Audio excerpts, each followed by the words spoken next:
चित्त ही मंत्र है। मंत्र का अर्थ है जो बार बार पुनरुक्त करने से शक्ति को अर्जित करे, जिसकी पुनरुक्ति शक्ति बन जाए। जिस विचार को भी बार बार पुनरुक्त करेंगे वो धीरे धीरे आचरण बन जाएगा। जिस विचार को बार बार दोहराएंगे जीवन में वो प्रकट होना शुरू हो जाएगा। जो भी आप हैं वो अनंत बार कुछ विचारों के दोहराए जाने का परिणाम है। सम्मोहन पर बड़ी खोजें हुई। आधुनिक मनोविज्ञान ने सम्मोहन के बड़े गहरे तलों को खोजा है। सम्मोहन की प्रक्रिया का गहरा सूत्र एक ही है कि जिस विचार को भी वस्तु में रूपांतरित करना हो उसे जितनी बार हो सके दोहराओ। दोहराने से उसकी लीक बन जाती। लीक बनने से मन का वही मार्ग हो जाता है। जैसे नदी बह जाती है, अगर एक गड्ढा खोदकर राह बना दी जाए नहर बन जाती। वैसे ही अगर मन में एक लीक बन जाए किसी भी विचार की तो वो विचार परिणाम में आना शुरू हो जाता। फ्रांस में एक बहुत बड़ा मनोवैज्ञानिक हुआ एमाइल कुए। उसने लाखों लोगों को केवल मंत्र के द्वारा ठीक किया। लाखों मरीज सारी दुनिया से कुएं के पास पहुंचते थे और उसका इलाज बड़ा छोटा था। वो सिर्फ मरीज को कहता था तुम यही दोहराए चले जाओ कि तुम बीमार नहीं हो, स्वस्थ हो रहे हो। रात सोते समय दोहराओ, सुबह उठते समय दोहराओ, दिन में जब स्मृति आ जाए तब दोहराओ। बस एक विचार को दोहराते रहो कि मैं स्वस्थ हूं, मैं स्वस्थ हूं, मैं निरंतर स्वस्थ हो रहा हूं। चमत्कार मालूम होता है कि कठिन से कठिन रोग के मरीज सिर्फ इस पुनरुक्ति से ठीक हुए। कुएं के पास सारी दुनिया से लोग पहुंचने लगे। लेकिन बात तो बहुत छोटी है। साधारणता भी जब आप ठीक होते हैं बीमारी से तो मनोवैज्ञानिक कहते हैं उसमें दवा का काम तो 10% होता है, 90% तो पुनरुक्ति का काम होता है। दवा को दिन में 4 बार लेते हैं, 8 बार लेते हैं। जब भी दवा को लेते हैं तभी मन में ये भाव आता है अब मैं ठीक हो जाऊंगा, ठीक दवा मिल गई। होम्योपैथी की गोलियों में कुछ भी नहीं है, लेकिन उससे उतने ही लोग ठीक होते हैं जितने एलोपैथी से। अच्छा डॉक्टर अगर पानी भी दे दे तो आप ठीक हो जाएंगे, क्योंकि सवाल दवा का नहीं, अच्छे डॉक्टर पर भरोसा होता है। भरोसा पुनरुक्ति बन जाता है। आप जानते हैं कि अच्छे डॉक्टर ने इलाज किया है, इसलिए जो डॉक्टर आपसे कम फीस लेता है शायद वो आपको ठीक ना कर पाए। जो डॉक्टर आपसे ज्यादा फीस लेता है वही आपको ठीक कर पाएगा, क्योंकि जब आप ज्यादा जेब आपकी खाली होती है तो भरोसा बढ़ता है, लगता है कि बड़ा डॉक्टर है। और आप जैसे बड़े मरीज को बड़ा डॉक्टर चाहिए। पुनरुक्ति मनोवैज्ञानिक एक प्रयोग किए हैं जिसे वो प्लेसबो कहते हैं, झूठी दवा। और बड़ी हैरानी मालूम हुई। एक ही बीमारी के मरीज हैं 25 को वास्तविक दवा दी गई और 25 को सिर्फ पानी दिया गया। लेकिन पता किसी को भी नहीं है कि किसको पानी दिया गया, किसको दवा दी गई। मरीजों को पता नहीं, वो सभी दवा मान के चल रहे हैं। हैरानी हुई कि जितने दवा से ठीक हुए उतने ही पानी से भी ठीक हुए। प्रतिशत बराबर वही रहा। इसलिए जब कभी कोई पहली बार दवा खोजी जाती है तो उससे बहुत मरीज ठीक होते हैं, फिर धीरे धीरे संख्या कम हो जाती।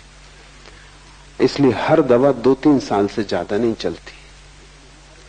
क्योंकि जब पहली दफा दवा खोजी जाती है तो बड़ा भरोसा पैदा होता है कि अब खोज ली गई असली दवा।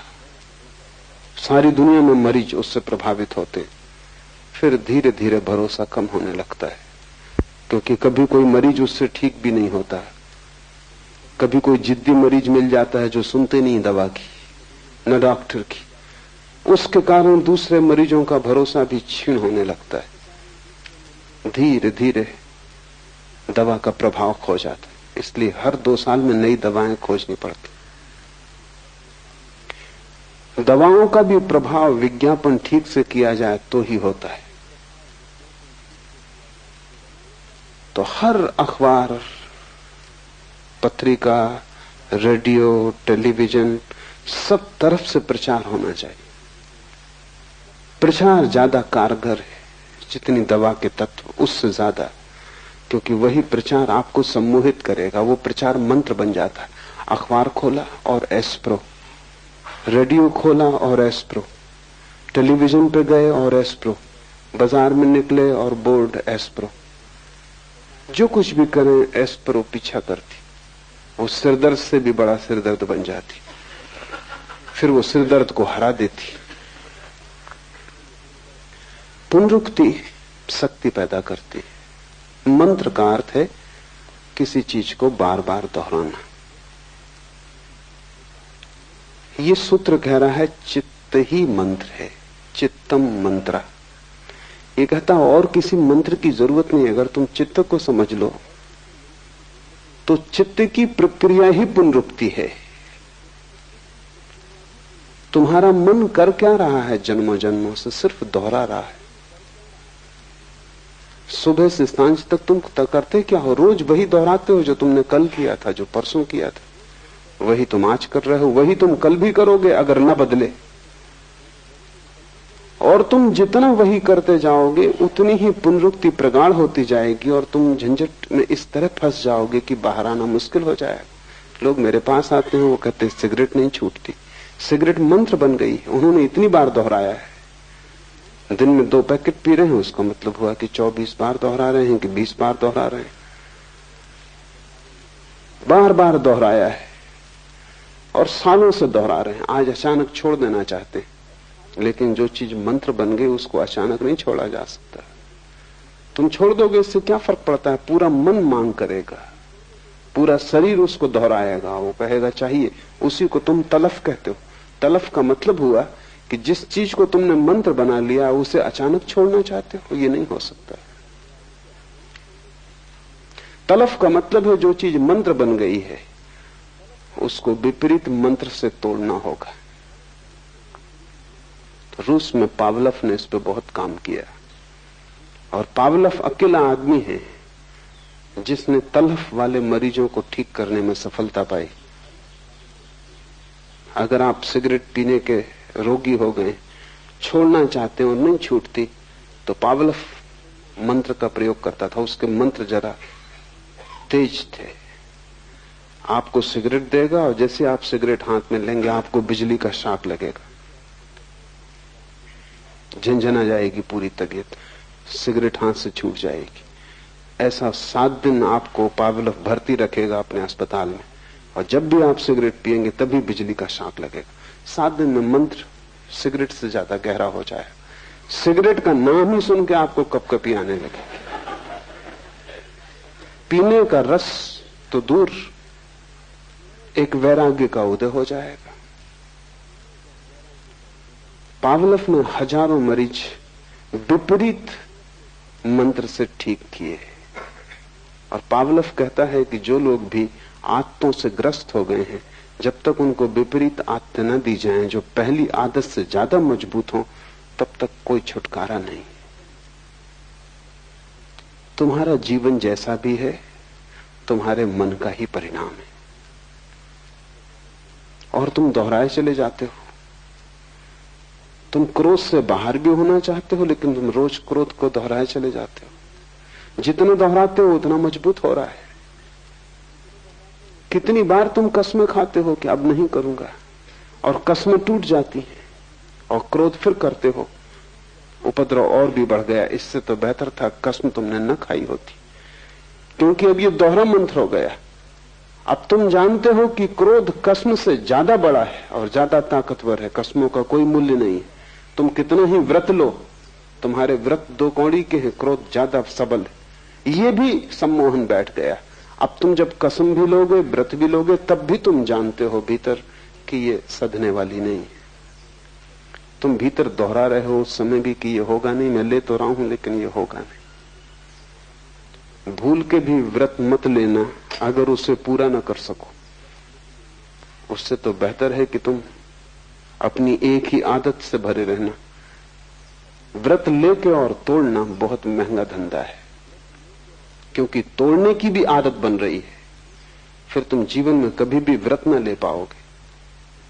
तथाकथित धार्मिक गुरुओं ने तुम्हें बहुत अधार्मिक बनाया है, क्योंकि वो सस्ते में व्रत दे देते।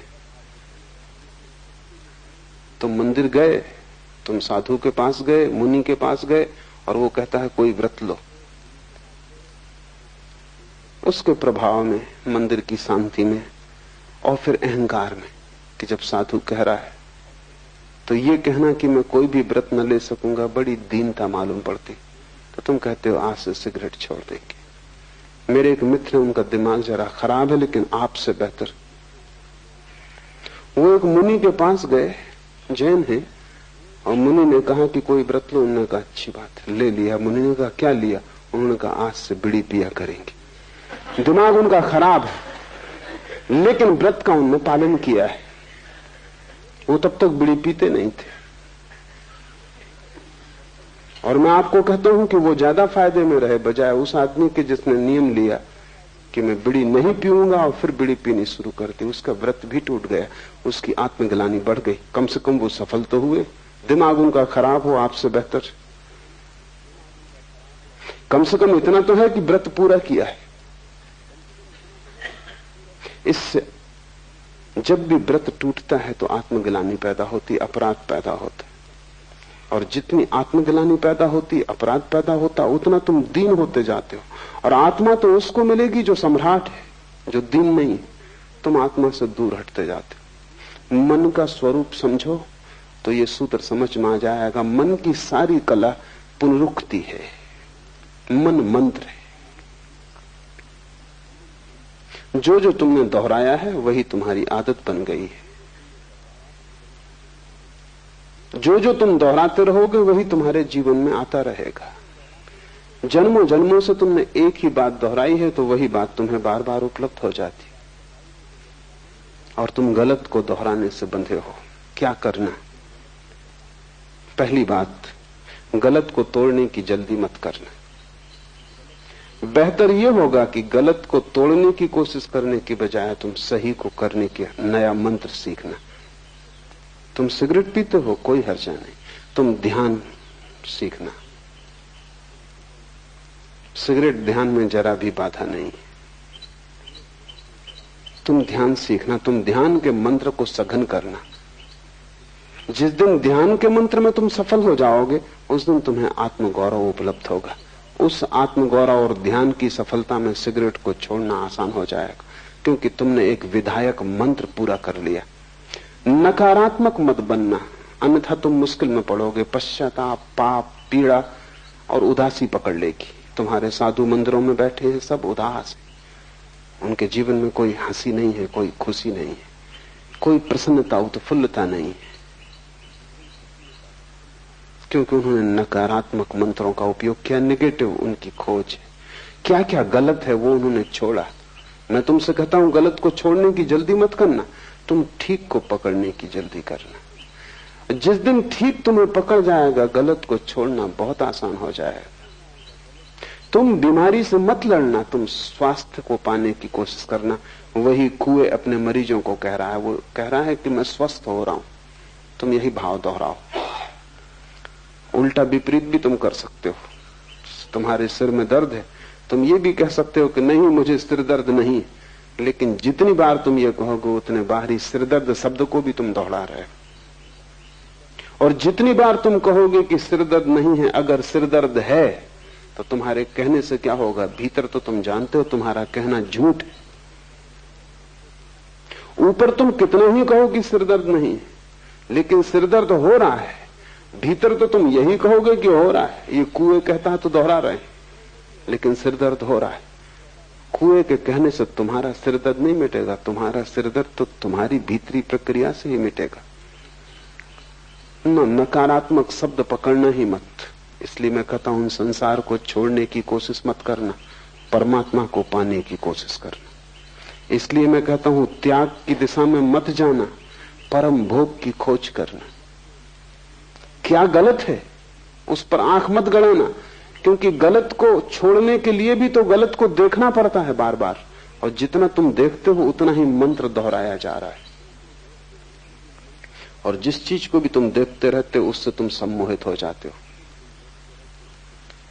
दुनिया भर में बहुत खोजबीन चली है कार के एक्सीडेंटों के बाबत, क्योंकि अब कार के एक्सीडेंट से उतने आदमी मर रहे हैं जितने युद्धों में भी नहीं मर रहे हैं। दूसरे महायुद्ध में 1 साल में जितने आदमी मरे उससे 2 गुने आदमी सिर्फ कार के एक्सीडेंट से मर रहे हैं सारी दुनिया में। बहुत बड़ी संख्या है, कुछ करना जरूरी है। और बहुत सी बातें प्रकाश में आई हैं। उसमें एक बात तो ये प्रकाश में आई है कि कार के एक्सीडेंट अक्सर रात 12 बजे और 3 बजे के बीच में होते हैं। 50% एक्सीडेंट दुर्घटनाएं रात 12 बजे और 3 बजे के बीच में होती, क्योंकि वो समय निद्रा का समय है और मन तंद्रा में हो जाता है, होश खो जाता है। उस होश सम्मोहन बिल्कुल आसान है और ड्राइवर सम्मोहित हो जाता है, क्योंकि कार की पुनरुक्त होती आवाज, वही आवाज बार बार दोहर रही। रास्ते पर आंख गड़ी है, वही रास्ता सैकड़ों मील तक दिखाई पड़ रहा है। और मनोवैज्ञानिक कहते हैं कि रास्तों पर बीच में जो सफेद लकीर डाली जाती उसके कारण हजारों लोग मर रहे हैं, क्योंकि उस लकीर को देखते देखते देखते देखते ड्राइवर उसको देखता रहता, सम्मोहित हो जाता है। फिर वो होश में नहीं है, वो नशे में है। 12 और 3 के बीच वैसे ही नींद का वक्त कार की एक ही सी गूंजती आवाज ऊब पैदा करती है, निद्रा लाती, मंत्र बन जाती। फिर एक ही रास्ता और रात में बेरौनक, क्योंकि न आसपास के वृक्ष दिखाई पड़ते हैं न पहाड़ दिखाई पड़ते हैं, सिर्फ रास्ता दिखाई पड़ता है। और फिर बीच में पड़ी सीधी लकीर। एक छोटा सा प्रयोग करके देखना, एक मुर्गी को टेबल पर रखना, एक सीधी लकीर खींच देना, मुर्गी की गर्दन झुका के लकीर पे लगा देना ताकि लकीर उसको दिखाई पड़ने लगे। फिर तुम छोड़ देना, मुर्गी वहीं रुकी रहेगी, फिर वो हटेगी नहीं। वो सम्मोहित हो गई, वो घंटों वैसी ही बैठी रहेगी, वो लकीर से पकड़ गई, लकीर ने उसे पकड़ लिया। मनोवैज्ञानिक कहते हैं कि ड्राइवर को लकीर पकड़ लेती बीच में, इसलिए वो कहते हैं कि रास्ते सीधे मत बनाओ, रास्ते में भेद होना चाहिए ताकि तंद्रा टूटे और एक सी पुनरुक्ति नहीं होनी चाहिए। वो ये भी सुझाव देते हैं कि कार की आवाज भी बीच बीच में थोड़ी बदले तो ठीक होगा, बदलाहट से तंद्रा टूटेगी और सैकड़ों दुर्घटनाएं कम हो जाएंगी। तुम्हारी जिंदगी की भी दुर्घटनाएं सैकड़ों कम हो सकती हैं। एक तो गलत पे तुम नजर मत बांधो, क्योंकि जिसको तुम देखोगे वो तुम्हारे भीतर प्रविष्ट होता जाता है और तुम गलत पे नजर बांधने के आदी हो। तुम्हारे भीतर जो जो बुरा है उसी पर तुम ध्यान देते हो। क्रोधी अक्सर क्रोध पर ध्यान देता है, कैसे छुटकारा पाऊं, हालांकि वो सोचता है कि मैं छुटकारा पाने के लिए ध्यान दे रहा हूं, लेकिन उसे पता नहीं कि जितना तुम क्रोध पे ध्यान दे रहे हो उतना ही क्रोध की लकीर से तुम सम्मोहित हो जाओगे। कामी काम वासना पर ध्यान लगाए रखता है। मैंने सुना है मुल्ला नसरुद्दीन बूढ़ा हो गया, 100 साल की उम्र का हो गया। पत्रकार उसके घर आए उसकी भेंट लेने, क्योंकि वो अकेला आदमी था जो उस इलाके में 100 साल का हो गया। उन्होंने कई प्रश्न पूछे, उनमें एक प्रश्न ये भी था कि तुम्हारा स्त्रियों के संबंध में क्या ख्याल है। नसरुद्दीन ने कहा, ये बात ही मत पूछो मुझसे। 3 दिन पहले ही मैंने उनके संबंध में सोचना बंद कर दिया। 100 साल का आदमी, वो भी अभी 3 दिन पहले तक उनके ही संबंध में सोच रहा था।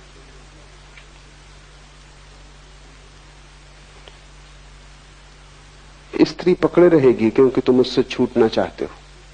वो तुम्हारा नकारात्मक मंत्र बन गया। तुम जिससे छूटना चाहते हो उससे तुम छूट ना पाओगे। गलत को देखने अगर तुम लग गए तो तुम गलत पर ध्यान कर रहे हो। महावीर ने ध्यान के 4 रूप कहे, 2 गलत 2 सही। दुनिया में किसी भी आदमी ने गलत को ध्यान नहीं कहा है, महावीर ने कहा है। मनोवैज्ञानिक उनसे राजी होंगे। उन्होंने कहा गलत ध्यान भी ध्यान तो है ही, जिससे क्रोध ही ध्यान मग्न हो जाता है, क्योंकि क्रोध में सारी दुनिया मिट जाती। क्रोध में चित्त एकाग्र हो जाता है, इसलिए क्रोध में बड़ी शक्ति आ जाती है। तुमने कभी ख्याल किया, क्रोधी आदमी अपने से दुगने ताकतवर आदमी को उठा के फेंक देगा क्रोध में। होश में होता, क्रोध में होता तो 25 दफा सोचता कि इस आदमी से झंझट लेनी कि नहीं, दुगना ताकतवर है। क्रोध में आदमी बड़ी से बड़ी चट्टान सरका देता है, होश में सोच भी नहीं सकता।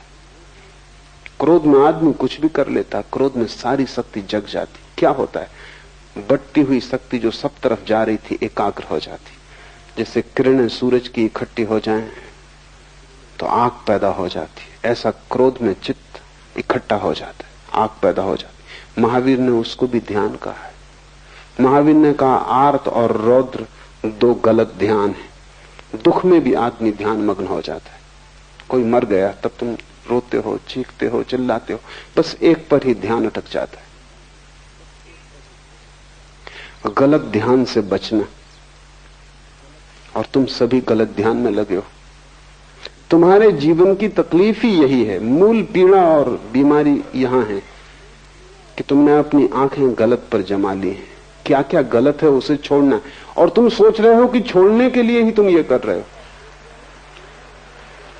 इस ध्यान के कारण ही तुम नहीं छोड़ पा रहे हो। मैं तुमसे कहता हूं संसार की फिक्र ही छोड़ दो, तुम परमात्मा पर ध्यान लगाओ। तुम क्रोधी हो, सारी दुनिया क्रोधी है, क्रोध पर आंखें मत गड़ाओ, करुणा पर आंखें गड़ाओ। तुम जो सही है उसको ध्यान में लाओ, और जैसे जैसे सही में शक्ति बढ़ेगी गलत से शक्ति विसर्जित हो जाएगी, क्योंकि शक्ति तो एक ही है, तुम सब तरफ नहीं लगा सकते। अगर तुमने शांत होने की चेष्टा पर ध्यान लगा दिया तो जब तुम अशांत होना चाहोगे तब तुम पाओगे कि शक्ति तुम्हारे पास है नहीं, वो शांति की तरफ बह गई। और जिसने शांति का स्वाद ले लिया वो अशांत होना क्यों चाहेगा। अशांत तो वही होता है जिसने शांति का स्वाद नहीं लिया।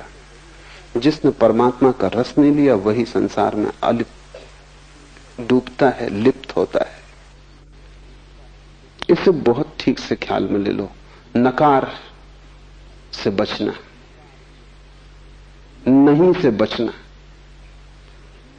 बुरे को छोड़ने की फिक्र मत करना, क्योंकि छोड़ने में ही तुम सम्मोहित हो जाओगे और बुरे को तुम कभी भी न छोड़ पाओगे। जिसको भी हम छोड़ना चाहते हैं उसमें एक पकड़ आ जाती है। मैंने सुना है एक आदमी एक होटल में मेहमान हुआ, मैनेजर ने कहा हम दे ना सकेंगे कमरा तो खाली है, लेकिन उसके नीचे एक आदमी ठहरे हुए, वो बहुत उपद्रवी है। जरा सी भी आवाज ऊपर हो गई तो वो बखेड़ा खड़ा कर देंगे। उनकी वजह से उनके ऊपर का कमरा हमने खाली ही छोड़ दिया है। उस आदमी ने कहा कि चिंता आप ना करें, मैं तो बाजार में दिन भर उलझा रहूंगा, रात कोई 11-12 बजे लौट के सो जाऊंगा और 3 बजे की मुझे गाड़ी पकड़ लेनी है। 3 घंटे मुश्किल से मैं इस कमरे में रहूंगा, कोई कारण नहीं है मेरे द्वारा उपद्रव होने का, फिर मैं ध्यान भी रखूंगा, आपने बता दिया तो ठीक किया। वो आदमी 12 बजे थका मांदा बाजार से काम करके लौटा, बिस्तर पर बैठा, एक जूता छोड़ के उसने पटका, फर्श पे गिरा तो उसे ख्याल आया कि कहीं उस आदमी की नींद न टूट जाए, तो उसने दूसरा चुपचाप रख के वो सो गया। कोई 15 मिनट बाद नीचे के आदमी ने आके दस्तक दी। दरवाजा खोला तो वो आदमी क्रोध से कप रहा था। ये घबरा गया कि रात अंधेरा, अब क्या। उसने कहा क्या भूल हो गई, मैं तो सो चुका था। उस आदमी ने कहा भूल, दूसरे जूते का क्या हुआ?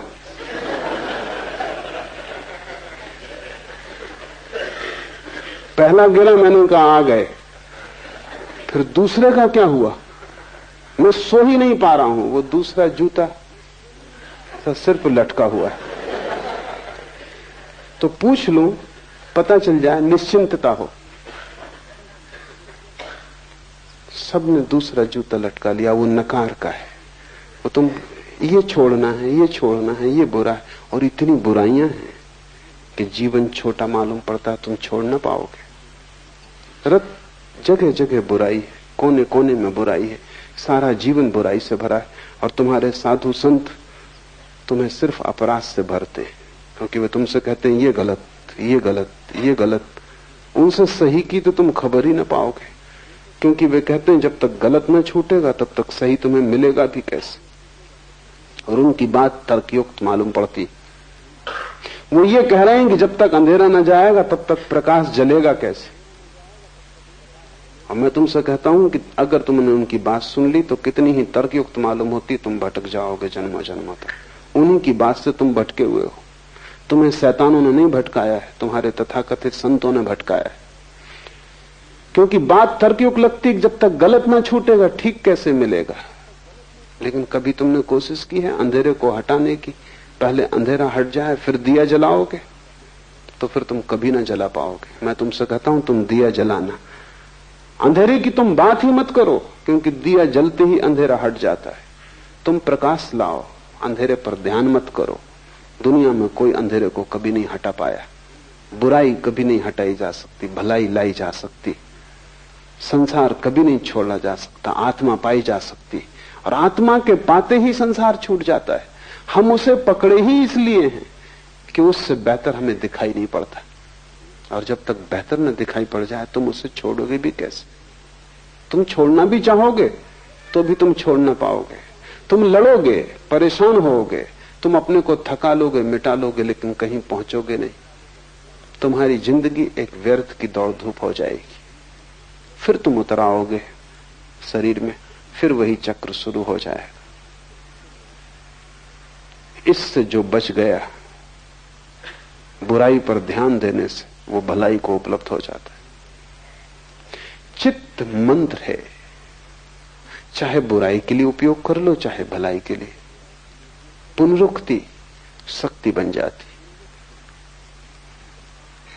तुमसे क्रोध होता है, स्वीकार कर लो। कितनी बार क्रोध होता है, तुम क्रोध का पश्चाताप भी मत करो, तुम क्रोध से लड़ो भी मत। जितनी बार क्रोध हो उतनी बार करुणा के कृत्य भी करो। जितनी बार लोगों को तुमसे हानि पहुंचती हो उतनी बार लोगों को तुम लाभ भी पहुंचाओ। तुम जरा लोगों को लाभ पहुंचाने का रस भी लो।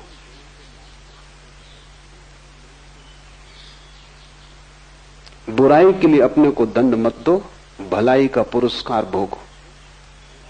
बुराई के लिए अपने को कष्ट मत दो, थोड़ा भला करो, उसका स्वाद लो। अगर तुमसे किसी के प्रति गाली निकल गई है तो जाके किसी की प्रशंसा करो, किसी के गुण को भी गाओ। गाली का रस तुमने काफी लिया है, अब किसी के गुण ग्राहकता का रस भी लो। कांटों से मत उलझो, वो हैं, ध्यान फूलों पर दो। एक दफा कांटों से तुम उलझ गए तो फूलों तक तुम पहुंच ही ना पाओगे, कांटे बहुत हैं। और जब तक तुम पहुंचोगे तुम इतने लहूलुहान हो जाओगे कि फूल भी तुम्हें सुख न दे सकेंगे। और फूलों का भी जो स्पर्श है वो तुम्हें पुलकित ना करेगा, तुम घावों से भर गए होगे। फूल भी कष्ट देंगे, क्योंकि घाव अगर पहले से ही लगा हो तो फूल भी पीड़ा देगा। कांटों पर ध्यान मत दो, ध्यान फूल पर दो। और अगर तुम फूल के रस में डूब गए तो तुम एक दिन पाओगे कि कांटे हैं ही नहीं। क्योंकि फूल के रस में जो डूब जाए उसे कांटा भी चुभ नहीं सकता। असली सवाल फूल के रस में डूबने का है, विष में विमुक्त हो जाने का है। असली बात परमात्मा की शराब पी लेने का है, तब तुम्हें इस संसार की शराब में आकर्षित न करेंगी। अन्यथा तुम लड़ोगे उन्हीं से और उन्हीं से पराजित होगे। बुराई से जो लड़ता है वो बुराई से पराजित होता है। बुराई से लड़ने वाला मन बुराई का मंत्र बना लेता है, क्योंकि चित्त मंत्र है। चित्त की इस प्रक्रिया को समझो कि चित्त दोहराता है। तुमने कभी ख्याल किया है? एक 7 दिन अपने चित्त का निरीक्षण करो, लिखो चित्त जो जो दोहराता है, और तुम पाओगे एक वर्तुलाकार चित्त का भ्रमण है। अगर तुम ठीक से निरीक्षण करोगे तो तुम पाओगे जैसे रात आती है, दिन आता है, सुबह होती, सांझ होती, ऐसे ही चित्त में क्रोध का बंधा हुआ समय, प्रेम का बंधा हुआ समय, काम वासना का बंधा हुआ समय, लोभ का बंधा हुआ समय। ठीक उसी समय पर लोभ तुम्हें पकड़ता है जैसे भूख पकड़ती, लेकिन तुमने कभी निरीक्षण नहीं किया। अन्यथा तुम अपना 28 दिन का कैलेंडर बना सकते हो और तुम लिख सकते हो कि सोमवार की सुबह मुझसे सावधान। पत्नी बच्चे घर में जान सकते हैं कि सोमवार की सुबह पिताजी से जरा दूर रहना। और इसका उपयोग हो सकता है, क्योंकि तुम सोमवार की सुबह अगर ठीक से निरीक्षण तुमने किया कुछ दिनों तक, तो तुम पकड़ लोगे वे बिंदु जहां वर्तुल की तरह तुम्हारा मन घूमता है। शरीर ही वर्तुलाकार नहीं है, मन भी वर्तुलाकार है। इस जगत में सभी गतियां वर्तुलाकार हैं, सर्कुलर है। चांद तारे गोल घूमते हैं, जमीन गोल घूमती है, सब चीजें गोल घूमती हैं, मौसम गोल घूमते हैं। तुम्हारे मन की ऋतुआं भी गोल घूमती हैं। जिससे स्त्रियों को मासिक धर्म होता है, ठीक 28 दिन में वर्तुल पूरा होता है। अभी मनोवैज्ञानिक कहते हैं कि पुरुषों के भीतर भी वैसी ही रासायनिक प्रक्रिया होती है 28 दिन में जैसा स्त्रियों की, क्योंकि शरीर कुछ बहुत भिन्न नहीं है। तुमने ख्याल किया कि स्त्रियों को जब मासिक धर्म होता है वो ज्यादा चिड़चिड़ी, ज्यादा झगड़ेल, क्रोधी, उदास, परेशान, बेचैन हो जाती।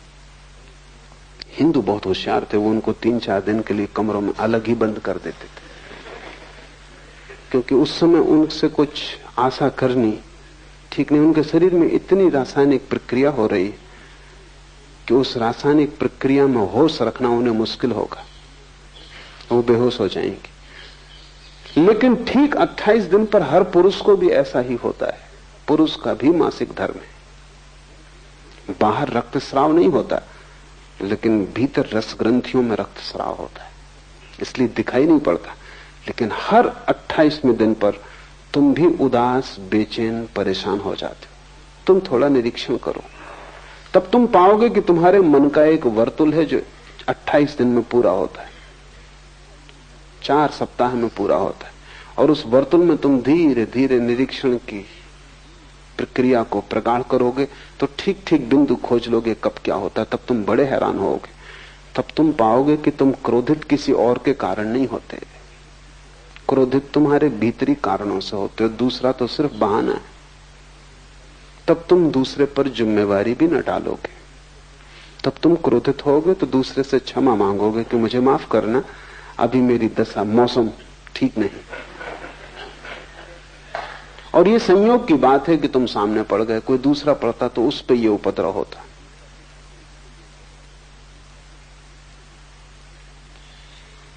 आत्मनिरीक्षण से तुम इस बात को सहज ही समझ लोगे कि मन एक वर्तुल में घूम रहा है, वो एक मंत्र है।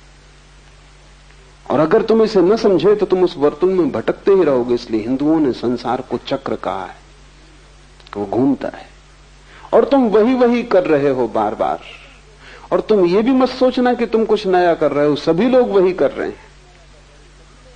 जब पहली दफा तुम प्रेम में पड़ते हो तो तुम सोचते हो संसार में शायद ऐसा अनूठा घटना कभी घटी नहीं, रोज घट रही है। वही सारे लोग करते रहे, वही पशु पक्षी कर रहे हैं, पौधे कर रहे हैं, आदमी कर रहा है। कुछ प्रेम तुम्हें घट गया है ऐसा नहीं, सभी को वैसा ही घटा है। क्रोध भी सभी को वैसा ही घटा है। इस वर्तुल के बाहर सिर्फ एक चीज है, वो ध्यान है, जो अपने आप नहीं घटती। बाकी सब अपने आप घटेगा, तुम्हें कुछ करने की जरूरत नहीं। तुम चक्के पे बैठे पर रहो, चक्का अपने आप घूम रहा है, तुम उसमें बंधे हुए घूमते रहोगे। सिर्फ एक घटना है जो इस वर्तुल के बाहर है, कि तुम छलांग लगा के चक्र के बाहर निकल जाओ, वो ध्यान है। वो अपने आप नहीं घटता है, वो कभी किसी बुद्ध को घटता है। पश्चिम के बहुत बड़े ऐतिहासिक एर्नाल्ड टायनबी ने हिसाब लगाया है कि अब तक केवल 6 आदमी इस चक्र के बाहर हुए पूरे मनुष्य जाति के इतिहास में। 6 न हुए हों, 60 हुए हों, संख्या कुछ बहुत बड़ी नहीं। वो एक अनहोनी घटना है। न तो प्रेम, न क्रोध, न लोभ, ये सामान्य घटनाएं हैं, सभी को घट रही हैं, जानवरों को घट रही हैं। इससे तुम आदमी नहीं हो। तुम्हारे जीवन में आदमी होने का सूत्र तो उसी दिन घटेगा जिस दिन तुम इस चित्त के मंत्र के बाहर हो जाओ, चित्त के वर्तुलाकार भ्रमण के बाहर हो जाओ। ये चित्त का चक्र टूट जाए और तुम इसके बाहर हो जाओ। वो ध्यान है। ध्यान वर्तुलाकार नहीं है। ध्यान एक स्थिति है, मन एक गति है। ध्यान ठहराव का नाम है, मन भटकाव का नाम। और भटकाव भी कुछ नई जगहों पर नहीं, वही जगह फिर वही जगह फिर कोल्हू के बैल की तरह तुम घूम रहे हो। सचेत होकर देखोगे तो समझ में आ जाएगा, ये कोई सिद्धांत नहीं है, ये तथ्य है। ये कोई दर्शन शास्त्र का सिद्धांत नहीं है। तुम्हारे मन का वर्तुलाकार भ्रमण, तुम्हारे मन का मंत्र की भांति होना, ये तुम्हारे जीवन का तथ्य है। जिन्होंने जीवन को समझने की कोशिश की है, उन्होंने इसका आविष्कार किया है। ये कोई विचार से निर्णित सिद्धांत नहीं है, अनुभव से पाया गया तथ्य है। तुम भी इसे अनुभव से पा सकते हो। मैं कहता हूं इसलिए मानने की जरूरत नहीं, शिव कहें इसलिए मानने की कोई जरूरत नहीं। तुम्हारे पास आंखें हैं, आंख बंद करके मन को जरा कुछ दिनों तक देखते रहो, तब तुम हैरान हो जाओगे। तब तुम पाओगे कि तुम इस चाक से बंधे हो और सारी प्रकृति इसी चाक से बंधी है। तुम्हारी मनुष्यता की घोषणा इसमें नहीं, तुम्हारी गरिमा इसमें नहीं, तुम्हारी गरिमा इसके बाहर उतर जाने में। उसी क्षण तुम बुद्धत्व को उपलब्ध हो जाते हो या शिवत्व को उपलब्ध हो जाते हो। चित्त मंत्र है, पुनरुक्ति चित्त का स्वभाव है, रिपीटिशन। इसलिए चित्त के जगत में कभी कोई नई चीज नहीं घटती। चित्त के जगत में कभी भी कोई मौलिक तत्व नहीं घटता। वहां सब बासा और पुराना है, सब उच्छिष्ट। तुम उसी की उगाली करते हो। भैंस को देखा है, उगाली करते, भोजन कर लेती, फिर उसको निकाल के मुंह में उगाली करती रहती। चित्त उगाली कर रहा है। तुम जो भी ले लेते हो भोजन की तरह चित्त में, फिर चित्त उसकी उगाली करता रहता है। पढ़ो एक किताब, फिर चित्त में वो चलने लगेगी। मुझे सुन के जाओगे, फिर 24 घंटे वो चित्त में चलने लगेगा। एक चक्र शुरू हो गया। चित्त फिर उसे चबाएगा, पचाएगा, पुनरुक्त करेगा। लेकिन चित्त में नया कभी नहीं घटता। ओरिजिनल मौलिक चित्त में कभी नहीं घटता। और आत्मा मौलिक तत्व है। परमात्मा परम मौलिकता है, वो नवीनता है। उससे ज्यादा ताजा और कुछ भी नहीं। चित्त से वो उपलब्ध न होगा। चित्त के मंत्र को तोड़ना पड़ेगा। ये सूत्र ठीक से समझना। चित्त ही मंत्र है और प्रयत्न साधक है दूसरा सूत्र। प्रयत्न का अर्थ है इस चित्त के चक्र के बाहर निकलने की चेष्टा। जो निकल गया वो सिद्ध है, जो निकलने की चेष्टा कर रहा है वो साधक है। और महत प्रयत्न करना होगा तभी तुम निकल पाओगे। उतना ही प्रयत्न करना होगा जितना चित्त को बांधने में तुमने किया है। लेकिन बड़ी कठिनाई यह है कि उसी चित्त से तुम देखते हो, इसलिए तुम जो देखते हो चित्त उसे अपने ही रंग में रंग देता है। ये बड़ी कठिनाई। मैं तुमसे बोल रहा हूं, तुम सुन रहे हो लेकिन तुम नहीं सुन रहे, तुम्हारा चित्त बीच में खड़ा है। मैं जो भी कहूंगा चित्त अपना रंग उस पर फेंकेगा और उसको अपने अनुकूल बदल लेगा, उसका अर्थ बदल जाएगा। मुल्ला नसरुद्दीन शराब पिए एक बस में सवार हुआ। एक बूढ़ी औरत जिसके बाल सब सफेद हो गए, उसे बड़ी दया आई। मुल्ला अभी जवान था, मुंह से शराब की बदबू आ रही। तो उस बूढ़ी औरत ने उससे कहा, बेटे तुम्हें होश है या नहीं? तुम सीधी नरक की यात्रा पे जा रहे हो। मुल्ला उछक के खड़ा हो गया। उसने कहा, रोको भाई, मैं गलत बस में सवार हो गए।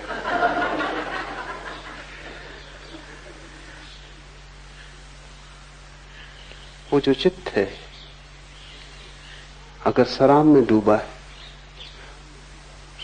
तो वो हर चीज को अपने रंग में रंग लेगा। वो समझे कि ये बस नरक जा रही।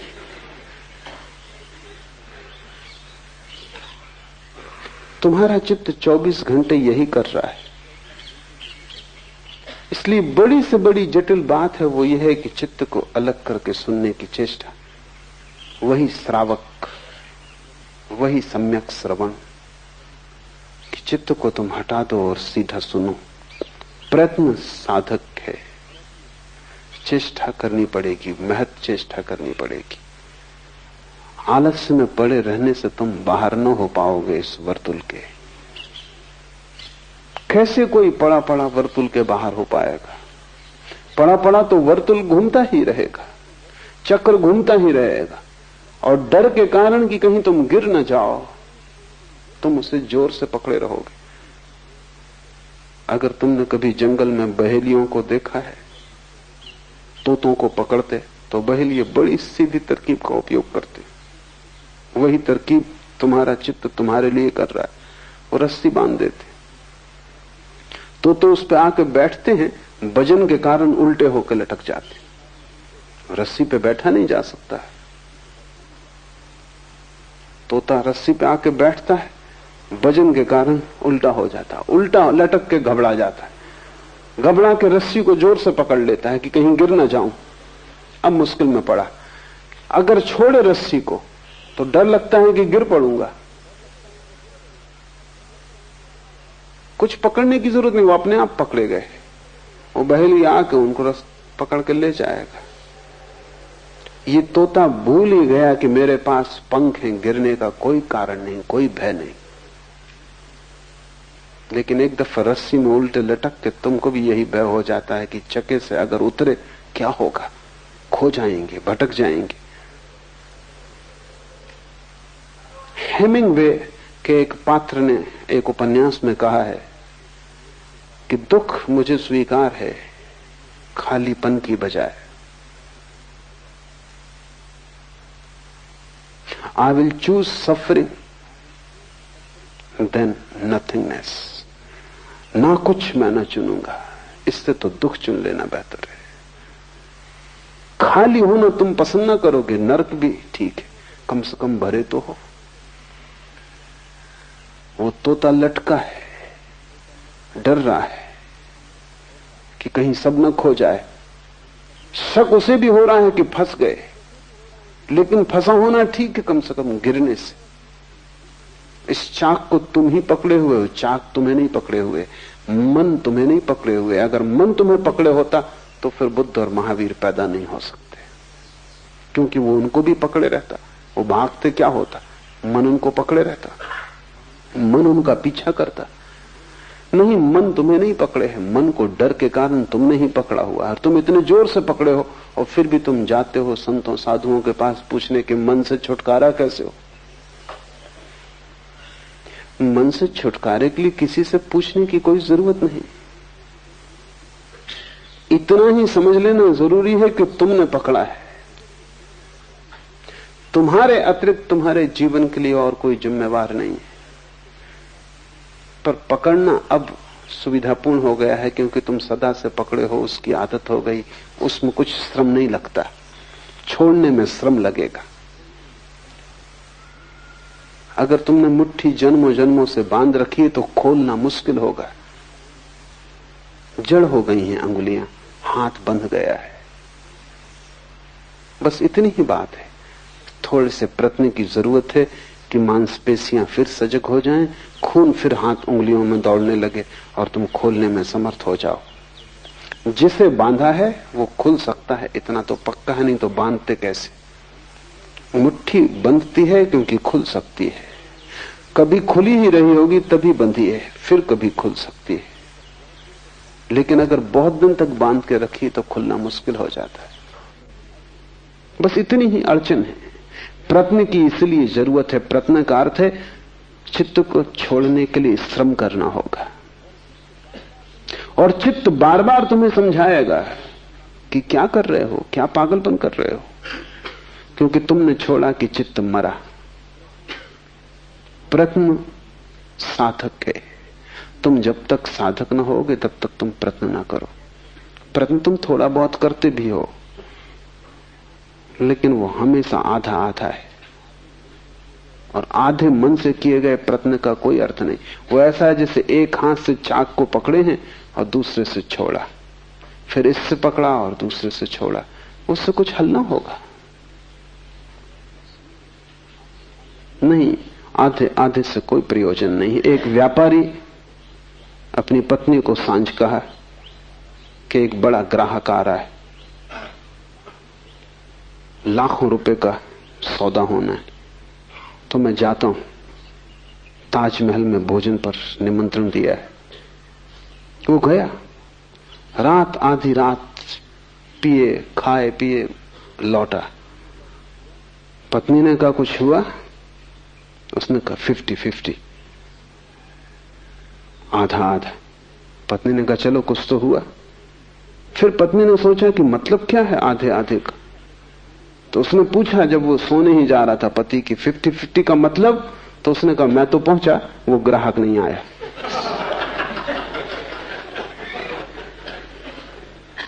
तुम जब भी आधे आधे हो बस ऐसा ही है, कुछ होगा नहीं, वो 50-50 है नहीं। और सब जगह तुम आधे आधे हो, पूरे तुम कहीं भी नहीं हो। जहां तुम पूरे हो जाते हो वहीं जीवन में क्रांति घटनी शुरू हो जाती। तब तुम उबलते हो, तब तुम 100 डिग्री पर वाष्पीभूत होते हो, तब पानी भाप बनता है। तब तुम नीचे की तरफ नहीं बहते जैसा पानी बहता है, तब तुम भाप की तरह ऊपर उठते हो। तब तुम्हारी दिशा अधोगामी नहीं रह जाती, ऊर्ध्वगामी हो जाती। प्रयत्न साधक है, तुम्हें आलस से छोड़ना पड़े। मेरे पास लोग आते हैं, वो कहते हैं कि सुबह का ध्यान जरा मुश्किल, 6 बजे आने में कठिनाई होती। तुम समझ ही नहीं रहे कि तुम क्या कह रहे हो। अगर तुम्हें 6 बजे उठने में कठिनाई हो रही है तो तुम्हें मन के बाहर जागने में तो भयंकर कष्ट होगा। अगर 6 बजे उठने में तुम्हें इतनी मुश्किल मालूम पड़ रही है तो जीवन के चाक से छलांग तुम कैसे लगाओगे। ये छोटी सी आदत कि तुम 6 बजे नहीं उठते रहे हो, बस 2-4 दिन आलस्य पकड़ेगा, पर आलस्य को तुम जीतने देते हो और आलस्य की कीमत पर ध्यान को खोने को तुम तैयार हो, तो ध्यान का तुम्हारे मन में कोई मूल्य ही नहीं है। अगर मूल्य होता तो ये सवाल तुम उठाते ना। कोई आता है, वो कहता है कि 4 ध्यान में तो थकान हो जाती, अगर 2 छोड़ दें। तुम 4 ही छोड़ सकते हो, क्योंकि 4 में थकान होती, 2 में आधी होगी, लेकिन होगी तो। और मैं जानता हूं कि अगर मैं तुम्हारे मन को सुविधा दूं कि 2 छोड़ दो, कल तुम आओगे कि 1 ही करें, तो क्योंकि वही मन, 2 में भी तुम थकोगे तो ही। अगर तुम उस सूत्र को बांध कर चलते हो तो तुम आज नहीं कल आलस में डूबना ही पसंद करोगे, क्योंकि कुछ भी करने में श्रम तो होगा। ध्यान रहे, जीवन श्रम है, मृत्यु विश्राम है। तो अगर मरना हो तब कुछ करने की जरूरत नहीं, अगर जीना हो तो कुछ करना पड़ेगा। और अगर विराट जीना हो तो विराट उद्यम करना होगा। अगर परमात्मा को पाना हो तो ऐसा छोटा छोटा प्रयास काम नहीं करेगा, तुम्हारा पूरा जीवन ही प्रयास बन जाए। तुम रत्ती रत्ती दांव पर लगा दो अपने को, कुछ भी तुमने बचाया तो तुम चूक जाओगे। यहां पूरा ही दांव लगेगा तो ही तुम बच सकते हो। इसलिए थोड़े से लोग उपलब्ध हो पाते हैं, कोई कारण नहीं सिवाय आलस्य के। तुम ध्यान भी करते हो तो तुम ऐसे करते हो कहीं पैर में चोट ना लग जाए, कि कहीं किसी का धक्का ना लग जाए, कि ऐसा करें कि थक भी ना जाएं। तुम कर ही क्यों रहे हो? तुमसे कहा किसने? लेकिन तुम साफ भी नहीं हो, तुम ऐसे धुंधलके में जीते हो जहां सब अंधेरा अंधेरा है। तुम्हें यह भी पक्का नहीं कि तुम यहां आ कैसे गए, कैसे चले आए। तुम कोई आ रहा था, तुम साथ आ गए, कि सोचा चलो देखें, कि चलो देखें दूसरे क्या कर रहे हैं। तुम ऐसे ही धक्के खा रहे हो और ऐसा अनंत जन्मों से चल रहा है, लेकिन धक्कों से कोई मंजिल पे नहीं पहुंचता। मंजिल कोई संयोग नहीं है कि तुम किसी भी भांति पहुंच जाओगे। मंजिल एक गंतव्यपूर्ण यात्रा है। मंजिल एक दिशा की तरफ सारे जीवन की धारा को लेकर चलने का श्रम। मंजिल एक संकल्प है। संकल्प करते ही तुम्हारा मन एक धारा में आ जाता है, शक्ति इकट्ठी हो जाती, तो ऊर्जा तुम में महान है। तुम जितना सोचते हो कि इतनी कम शक्ति है कि इतने जल्दी थक जाओगे, वो तुम गलती में हो। मनुष्य के शरीर में शक्ति के, ऊर्जा के 3 तल हैं। एक तल ऊपर का है जो रोजमर्रा काम के लिए, जैसे तुम जेब खर्च के लिए खीसे में कुछ रुपए डाल रखते हो, वो तुम्हारी पूरी संपदा नहीं। वो जेब खर्च के लिए है कि बाजार गए कुछ सामान वगैरह लाना, कुछ रुपए।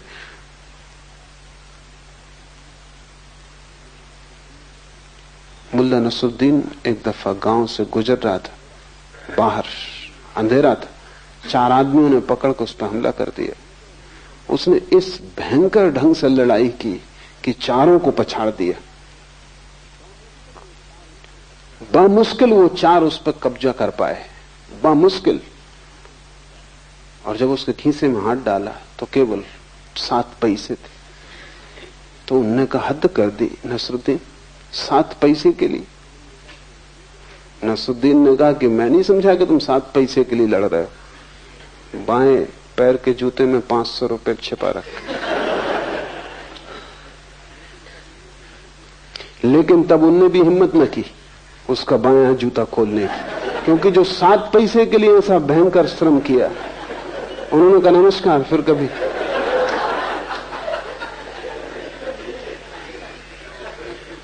वो जो तुम्हारी रोजमर्रा की ऊर्जा है वो 7 पैसे से ज्यादा नहीं है। वो रोज काम के लिए है, उठना बैठना, भोजन करना, पचाना, सोना, कामधाम, ऊपर का अंग है, खीसे में पड़े हुए पैसे। जब तुम ध्यान शुरू करते हो वो चुक जाती, जल्दी चुक जाती, क्योंकि ध्यान उसने कभी किया नहीं, वो एक नया क्रम शुरू हो गया। अगर तुम उसकी ही बात मान के रुक गए तो तुम कभी ध्यान ना कर पाओगे। उसकी तुम सुनो मत। अगर तुम किए ही गए, जल्दी ही तुम पाओगे कि दूसरे तल की ऊर्जा संलग्न हो गई। कई दफे तुम्हें अनुभव भी होता है, तुम बैठे हो, रात सोने जा रहे थे, ऐसी नींद आ रही थी कि पलक खुलते नहीं खुलते थे, कि तत्क्षण घर में आग लग गई। फिर तुम सो पाते हो, फिर तुम कहते हो मुझे नींद आ रही ना, नींद तिरोहित हो जाती। कहां से ये ऊर्जा आई? अभी तुम झपकी खा रहे थे और तुमसे कोई कहता गीता पढ़ो तो तुम कहते भाई मुश्किल, लेकिन घर में आग लग गई। गीता छोड़ सकते थे, लेकिन घर में आग लग गई। अब तुम दौड़ रहे हो, भाग रहे हो, बुझा रहे हो, और आग भी बुझ जाएगी तो भी अब इस रात तुम सोने वाले नहीं। अब तुम जागे ही रहोगे, कितनी कोशिश करो सोने की, नींद ना आएगी। क्या हुआ? दूसरा तल जो रोजमर्रा शक्ति का नहीं है, संरक्षित तल टूट गया। उसके टूट जाने के कारण तुम इतनी ऊर्जा से भर गए हो कि सब नींद खो गई। अगर तुमने ध्यान का प्रयोग जारी रखा, तुम थके ना, जल्दी ही दूसरी ऊर्जा उपलब्ध होगी। उसके उपलब्ध होते ही तुम पाओगे कि कितना ही ध्यान करो थकने वाला नहीं है, कुछ भीतर खर्च होने वाला नहीं। ये भी दूसरा तल है, एक तीसरा तल है। ये दूसरा तुम्हारा खजाना है, ये भी चुक सकता है, इतनी आसानी से नहीं जितनी आसानी से पहला तल चुकता है। ये भी एक दिन चुकेगा। महत उपाय तुम करते रहोगे ध्यान के, तो एक दिन ये भी चुकेगा, और तब तीसरा तल टूटता है। वो तल तुम्हारा नहीं, वो परमात्मा का है, वो कभी भी नहीं चुकता। लेकिन अगर तुमने आलस्य किया तो तुम दूसरे तल पे ही नहीं पहुंचोगे, तीसरे पर पहुंचने का तो कोई सवाल नहीं। परमात्मा परम ऊर्जा है, तुम्हारे भीतर ही छुपा है। पहला तल तुम्हारे मन का, दूसरा तल तुम्हारी आत्मा का, तीसरा तल परमात्मा का। मन को चुकाओ तो आत्मा की ऊर्जा उपलब्ध होगी, आत्मा को भी चुका दो तो परमात्मा की ऊर्जा उपलब्ध होगी, जो शाश्वत, जिसके फिर चुकने का कोई उपाय नहीं। फिर तुम विराट के साथ एक हो गए। इसलिए शिव कहते हैं प्रयत्न साधका। प्रयत्न सतत गहरा और गहरा प्रयत्न साधक है। उस समय तक प्रयत्न करते जाना है जब तक कि तीसरा तल न टूट जाए, तुम उस परम ऊर्जा को न उपलब्ध हो जाओ, फिर तुम सिद्ध हो, फिर विश्राम किया जा सकता है। उसके पूर्व विश्राम आत्मघात है। तीसरा सूत्र है गुरु उपाय।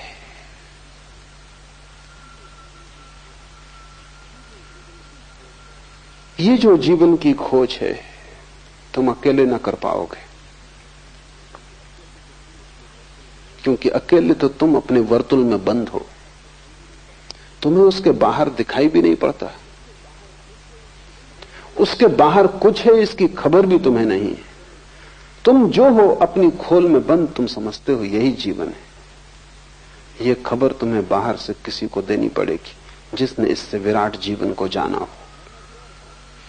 तुम अपने घर में कैद हो, तुम्हें पता भी नहीं कि घर के बाहर खुला आकाश, चांद तारे। ये तो कोई जो चांद तारों को देख कर आया हो और तुम्हें घर में दस्तक दे और कहे कि बाहर आओ, कब तक भीतर बैठे रहोगे?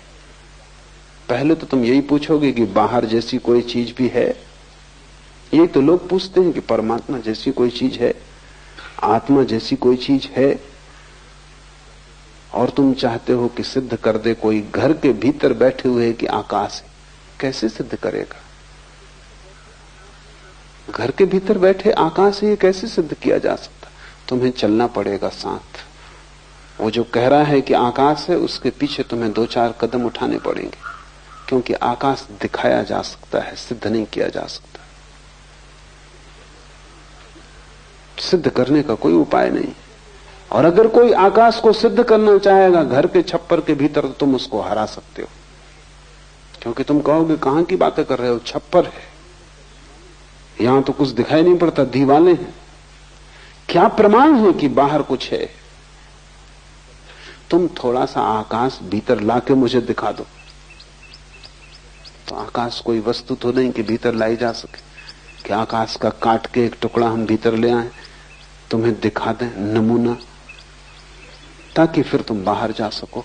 नहीं, परमात्मा का कोई खंड लाके तुम्हें दिखाया नहीं जा सकता, तुम्हें जाना होगा। इसलिए गुरु उपाय। गुरु का केवल इतना ही अर्थ है जिससे अनुभव हुआ हो, जिसने जाना हो, जो कारागृह से छूट गया हो, वही तुम्हें खबर दे सकता है कि तुम कारागृह में हो, और वही तुम्हें खबर दे सकता है कि छूटने का उपाय है, और वही तुम्हें रास्ता बता सकता है कि आओ मेरे पीछे, इस कारागृह में भी द्वार हैं जहां से बाहर निकला जा सकता है। इस कारागृह में भी ऐसे द्वार हैं जहां के संतरी सोए हुए हैं। इस कारागृह में ऐसे भी द्वार हैं जहां के संतरी बड़े सजग हैं। अगर तुमने वहां से निकलने की कोशिश की तो तुम और मुसीबत में पड़ जाओगे। अभी कम से कम कारागृह में तुम मुक्त हो।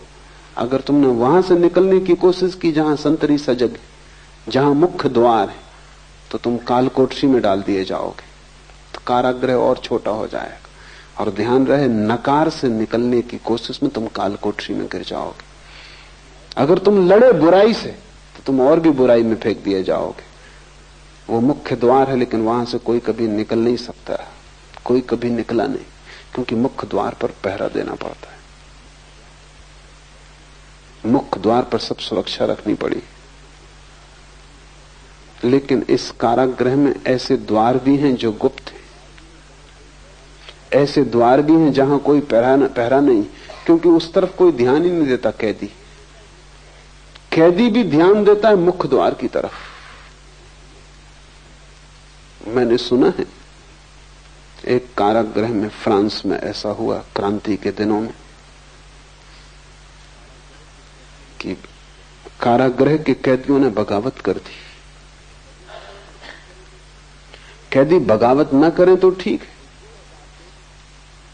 कोई 2000 कैदी थे और कोई 20 संतरी थे, कभी भी छूट सकते थे। 20 संतरी की औकात क्या?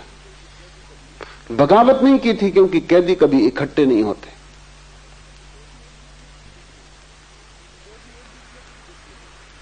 कैदी एक दूसरे के भी दुश्मन होते हैं। साथ होने के लिए इतनी भी सरलता नहीं होती। मित्रता बनाने का उपाय नहीं होता, एक दूसरे के शत्रु होते। इसलिए 20 संतरी काफी थे। फिर बगावत कर दी, कैदी इकट्ठे हो गए।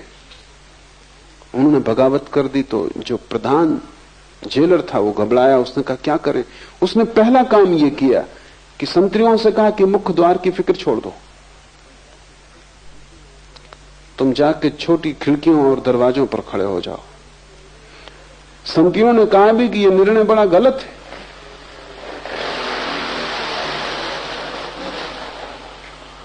उस जेलर ने कहा तुम फिक्र मत करो, मुख्य द्वार बिल्कुल छोड़ दो।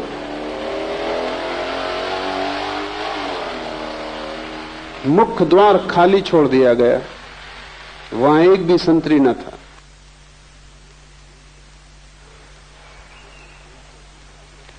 लेकिन कोई कैदी भाग ना सका क्योंकि छोटे द्वारों पर पहरा लगा दिया गया। जिन पर कभी पहरा न था उन पर पहरा लगवा दिया, और जहां सदा पहरा था वहां से पहरा बिल्कुल हटा दिया। अगर चाहते तो सभी कैदी बाहर निकल जाते। पीछे उस जेलर से उसके संतरियों ने पूछा कि हम समझे नहीं, तरकीब काम कर गई। तो उसने कहा कि बगावत का मतलब है कि कोई बाहर का आदमी भीतर पहुंच गया। इन कैदियों में कोई खुला आदमी बाहर से भीतर पहुंच गया है, कोई आदमी जो जानता है, और जो भी जानता है वो छोटे द्वारों से निकलने की चेष्टा करवाएगा। जो नहीं जानता वो हमेशा मुख्य द्वार से निकलने की कोशिश करेगा। तो कल तक हम मुख्य द्वार पर पहरा दे रहे थे क्योंकि अज्ञानी थे भीतर, लगता है कोई गुरु पहुंच गए।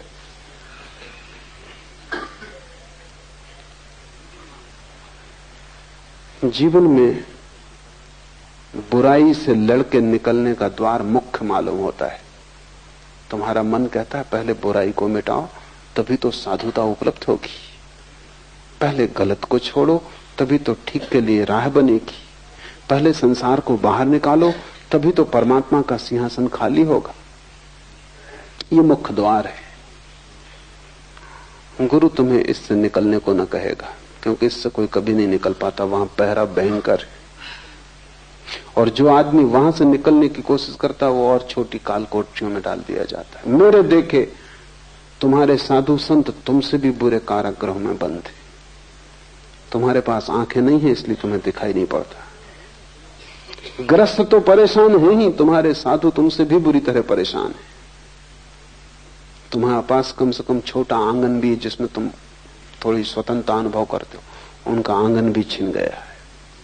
वो जेल के भीतर है लेकिन जेल के भीतर जो स्वतंत्रता साधारण कैदी को मिलती है वो भी उनको नहीं है।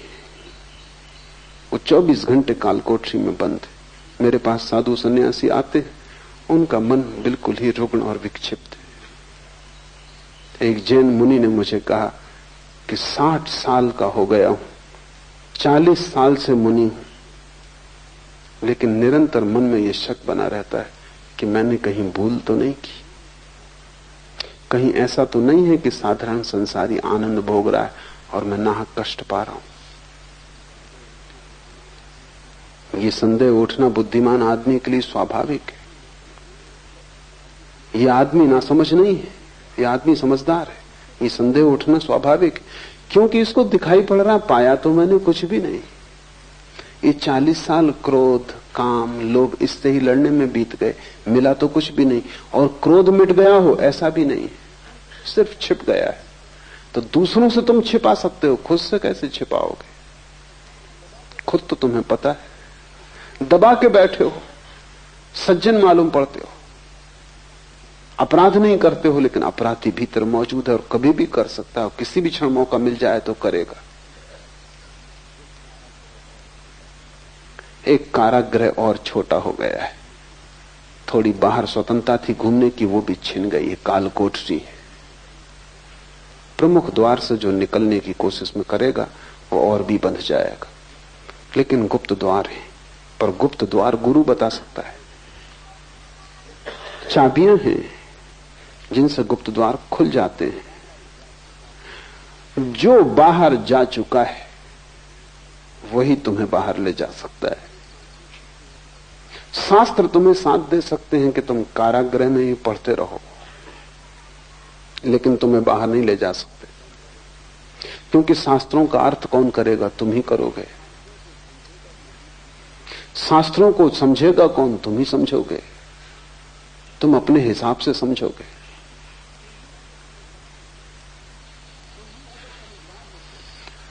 तुम ही अगर समझदार होते तो शास्त्र की कोई जरूरत न थी।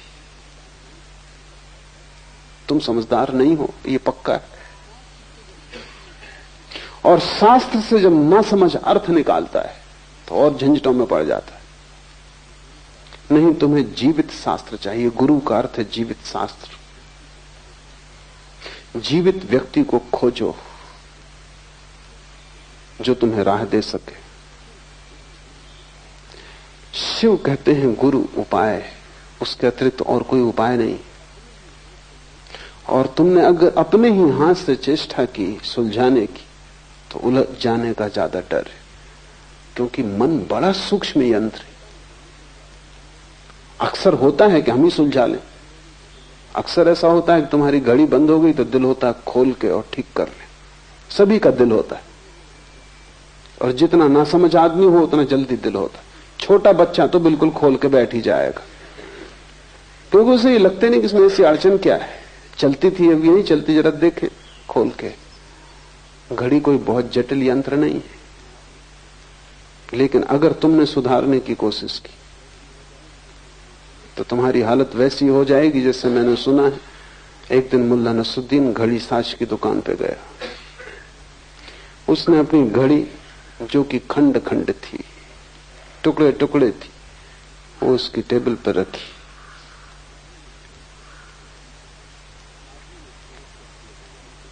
उस आदमी ने चौंक के पहले तो घड़ी को देखा, घड़ी साज ने, फिर नसरुद्दीन को देखा। नसरुद्दीन ने कहा कि मैं बड़ा हैरान हूं कि मेरे हाथ से गिर कैसे गई। उस घड़ी साज ने कहा कि हैरान मैं हूं कि तुमने इसे उठाया क्यों। अब इसमें कुछ किया नहीं जा सकता। और ये गिरने से नहीं बिगड़ी।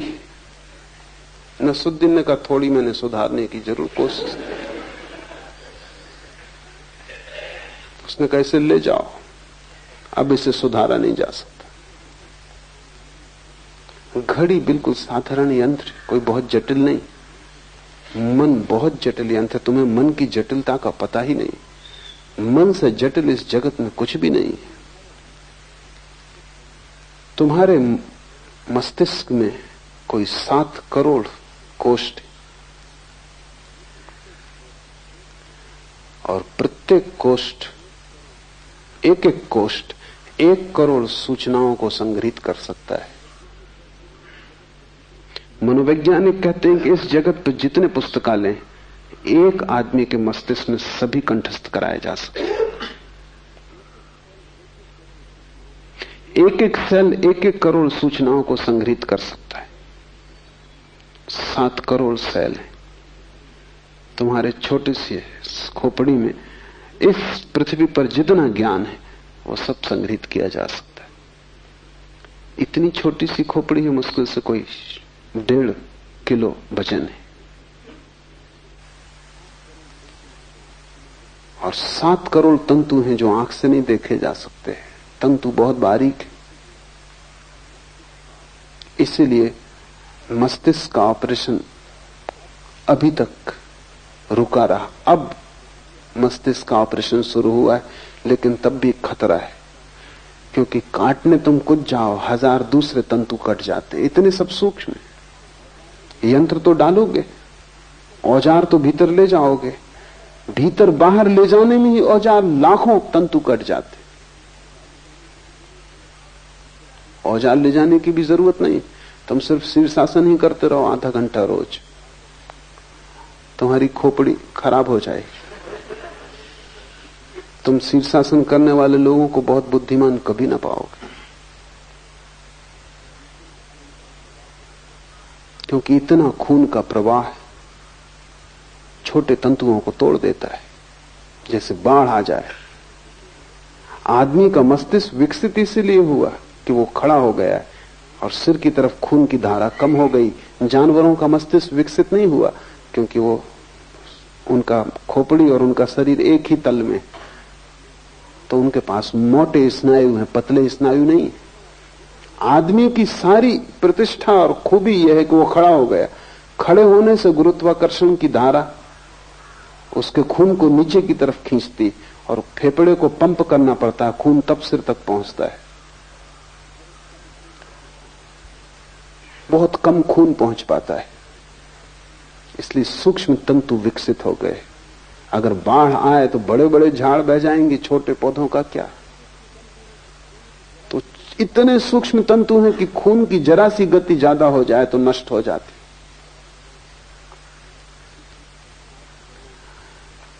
इस 7 करोड़ के सूक्ष्म जाल में तुम अगर खोल के बैठ गए खुद ही,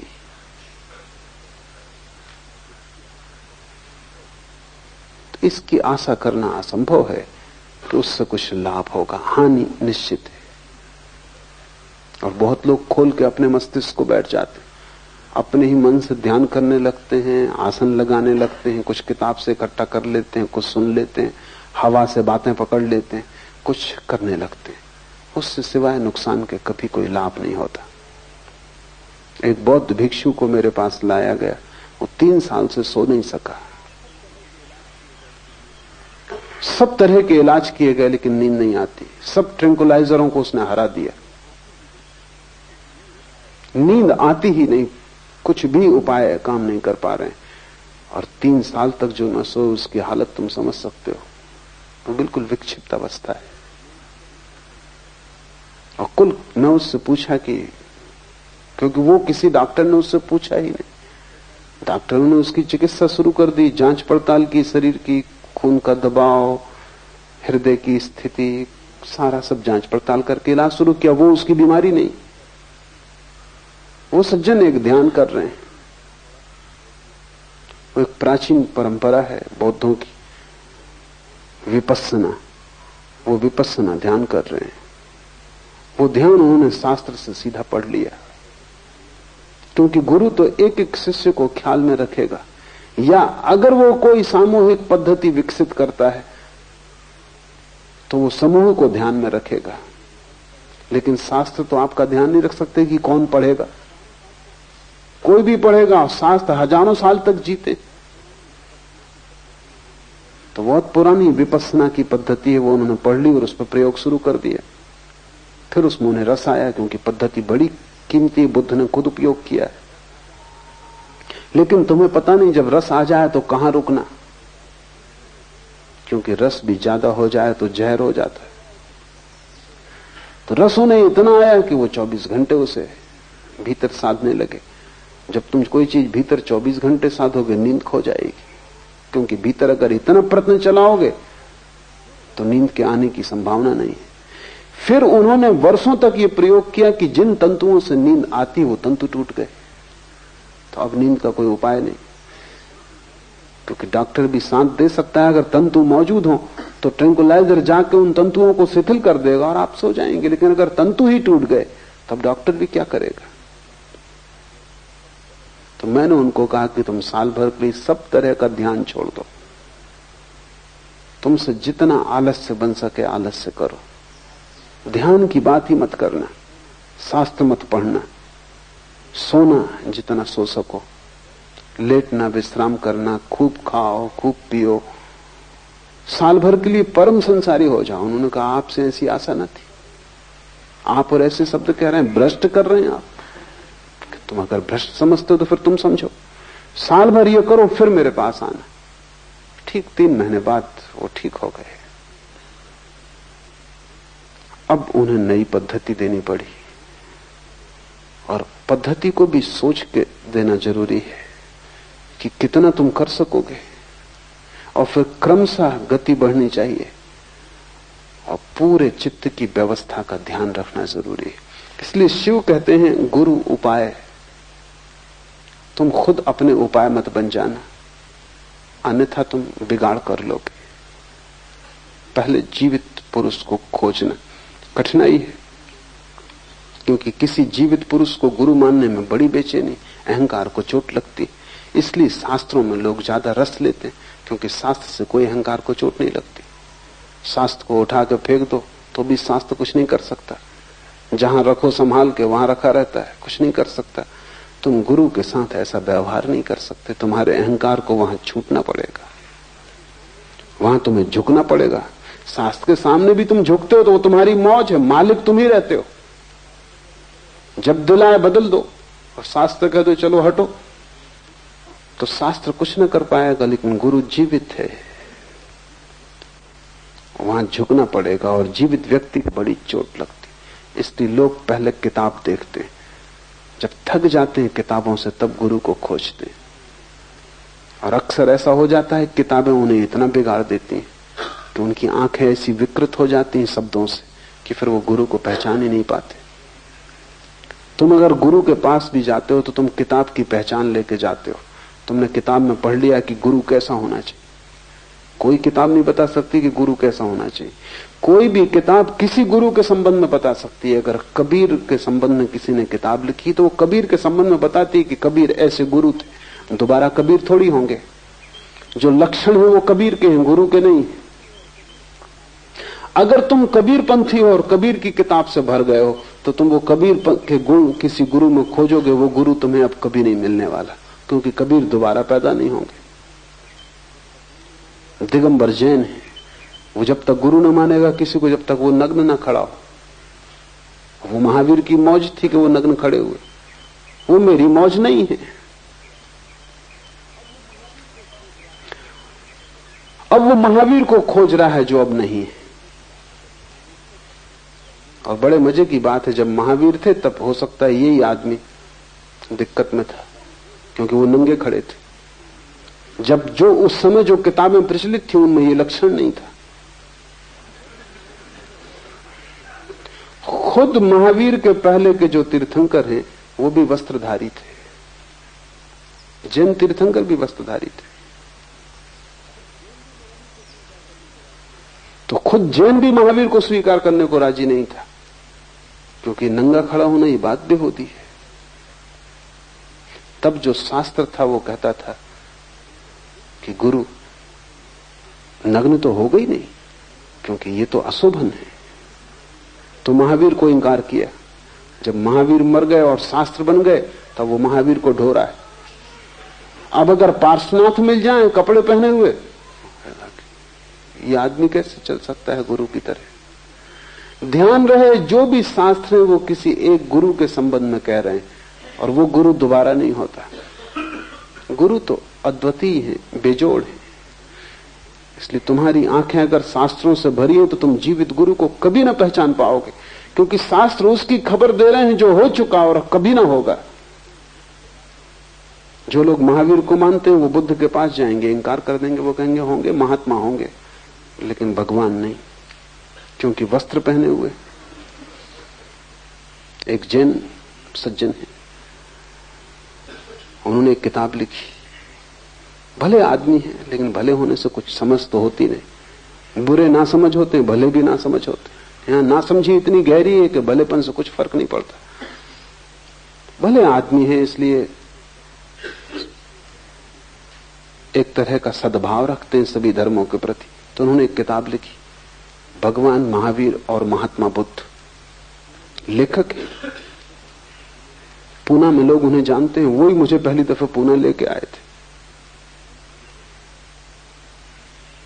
गांधी के पुराने भक्त थे, तो गांधी ने उनको भाव चढ़ा दिया कि सभी एक है, तो किताब लिख दी, लेकिन भीतर तो जैन बुद्धि है। मैं उनके घर मेहमान था, तो मैंने पूछा, और तो मेरी समझ में आया, लेकिन इतना फर्क काहे रखा है भगवान महावीर और महात्मा बुद्ध? तो बोले ऐसा है कि भगवान तो महावीर ही है, ज्यादा से ज्यादा इतना हम स्वीकार कर सकते हैं कि बुद्ध महात्मा है, लेकिन भगवान नहीं। क्यों? सवस्त्र, भगवान तो निर्वस्त्र होगा। बस तब दिक्कत खड़ी हो जाती। और ऐसा नहीं कि कोई जैन के साथ दिक्कत, सभी के साथ वही दिक्कत खड़ी होगी। इसलिए जैन कभी राम को भगवान नहीं मान सकता। सीता के साथ खड़े, ये बात अड़चन की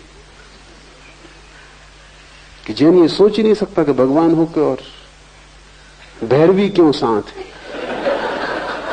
भगवान तो सब छोड़ देगा,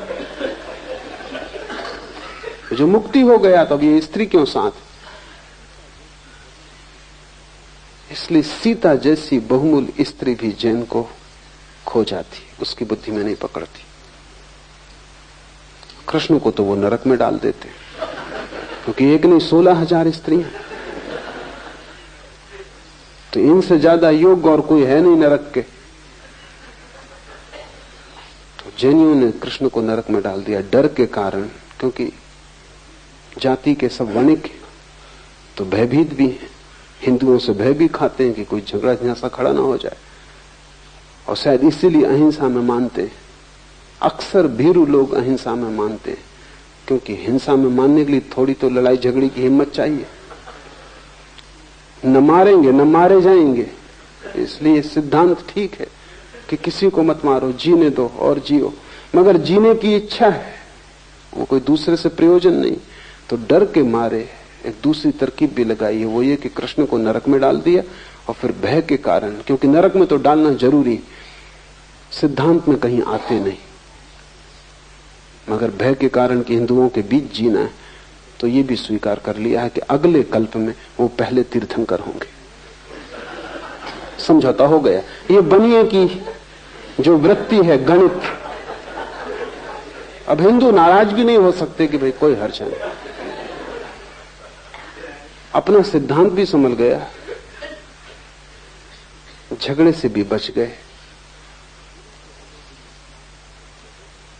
गुरु को अगर तुमने शास्त्र से खोजा तो तुम कभी ना खोज पाओगे, क्योंकि जब तक शास्त्र लिखे जाते हैं तब तक जिसके लिए लिखे गए वो तिरोहित हो जाता है। और हर गुरु पृथक भिन्न अपने ही ढंग का है, उस जैसा तुम दूसरा नहीं खोज सकते। दोबारा महावीर नहीं खोजे जा सकते, न कृष्ण खोजे जा सकते, न बुद्ध खोजे, और तुम उन्हीं को खोज रहे हो, इसलिए भटक रहे हो। और जब वे थे तब तुम किसी और को खोज रहे थे, तुम चूकते ही चले जाते हो। गुरु को खोजना हो तो शास्त्र को अलग लगा देना, गुरु को खोजना हो तो किसी व्यक्ति की सन्निधि को पाने की कोशिश करना, उसके सत्संग में बैठना, और अपने सिद्धांत लेके मत जाना, अपने नापने जोखने के इंजाम लेके मत जाना। सीधे हृदय को हृदय से मिलने देना, बुद्धि को बीच में मत आने देना। अगर तुमने बुद्धि बीच में आने दी तो हृदय का मिलन ना होगा और तुम गुरु को न पहचान पाओगे। गुरु की पहचान आती है हृदय से, बुद्धि से नहीं। और जब भी तुम बुद्धि को हटा के हृदय से देखोगे, तत्क्षण कोई चीज घट जाती है। अगर तुम्हारा मेल हो सकता है इस गुरु से तो तत्क्षण मेल हो जाएगा, एक क्षण की भी देरी न लगेगी। तुम पाओगे कि तुम उसमें पिघल गए, वो तुम्हें पिघल गया। उस दिन से तुम उसके अभिन्न अंग हो गए, उस दिन से तुम उसकी छाया हो गए, उसके पीछे चल सकते हो। हृदय से खोजा जाता है गुरु, और गुरु के बिना कोई उपाय नहीं। शरीर हवी है, और ध्यान रखना, ये जिसे तुम शरीर कहते हो, जिसे तुमने समझ रखा है कि मैं सब कुछ ये शरीर में ही हूं, ये शरीर हवी से ज्यादा नहीं। जैसे यज्ञ में आहुति डालनी पड़ती, ऐसे ही ध्यान में तुम्हें धीरे धीरे इस शरीर को खो देना होगा। बाकी आहुतियां व्यर्थ हैं। कोई घी डालने से, गेहूं डालने से कुछ हवी नहीं होती, अपने को ही डालना पड़ेगा, तभी तुम्हारी जीवन अग्नि चलेगी। इस पूरे शरीर को दांव पे लगा देना, इसे बचाने की कोशिश की तुमने अगर, तो यज्ञ जलेगा ही नहीं, अग्नि पैदा ही नहीं होगी। तुम अपने पूरे शरीर को दांव पे लगा देना। शरीर हवी है, ज्ञान ही अन्न है, और तुम अभी तो भोजन से जीते हो। भोजन शरीर में जाता है, शरीर के लिए जरूरी है। बोध, ज्ञान, ध्यान, अवेयरनेस, वो भोजन है आत्मा का। अभी तक तुमने शरीर को ही खिलाया पिलाया है, आत्मा तुम्हारी भूखी मर रही है, आत्मा तुम्हारी अनशन पे पड़ी है। जन्मों से शरीर परिपुष्ट हो रहा है, आत्मा भूखी मर रही है। ज्ञान अन्न है आत्मा का। तो जितने तुम जागृत हो सको, ज्ञानपूर्ण हो सको, ज्ञान का मतलब पांडित्य नहीं, ज्ञान का अर्थ है होश।